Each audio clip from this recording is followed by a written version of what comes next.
مژدن 28 ساله تاجیک شفقت جان رحیموف شب 5 نوامبر سال 2022 در مسابقات شرکت پروموتری ماچ روم در شهر ابوظبی امارات متحده عرب در وزن نیم سبک تا 59 کیلو رقیبش از بریتانیای کبیر زلیف برت را شکست داد و نخستین زاده تاجیکستان شد که سزاوار عنوان قهرمان بوکس کسبی جهان طبق فرضیه IBF یا فدراسیون بین المللی بوکس شد.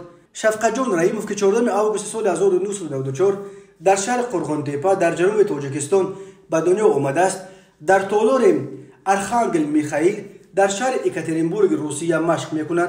او ماه فوریه سال 2021 نیز برای دریافت عنوان قهرمانی با جوزف دیاس از امریکا وارد رقابت شده بود، ولی نبرد آنها آن وقت مساوی انجام یافت.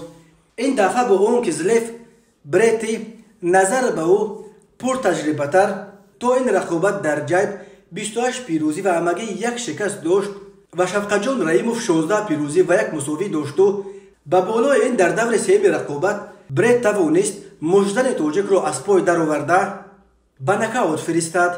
شفقت جان تن نداد و توانست که به خود بیاید و حتی 2 دفعه مژدن انگلیس را به نکاوت فرستاده در دور نهم رقابت پیروزی پیش از مهلت به دست بیاورد. IBF سال 1983 در امریکا تأسیس یافته یکی از سازمان‌های معتبر بوکس کسبی دانسته می شود.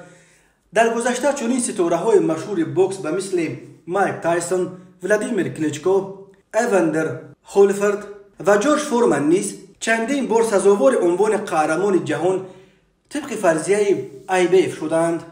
شفقت جان شاکروویچ رحیموف 3 کرات قهرمان بوکس تاجیکستان بوده. سال 2017 طبق فرضیه IBO یک سازمان دیگر بین المللی بوکس نیز عنوان قهرمان جهان را به دست آورده بود و تا سال 2019 عنوان قهرمانی را پیش خود نگاه داشته بود. شفقت جان رحیموف بعد پیروزی بر ازینگو فوزیله از آفریقای جنوبی حق مبارزه برای عنوان قهرمان جهانی را طبق فرضیه IBF به دست آورد و روز 5 نوامبر زلیف برت از بریتانیا را شکست داده این عنوان را نیز به نام خود گرداند.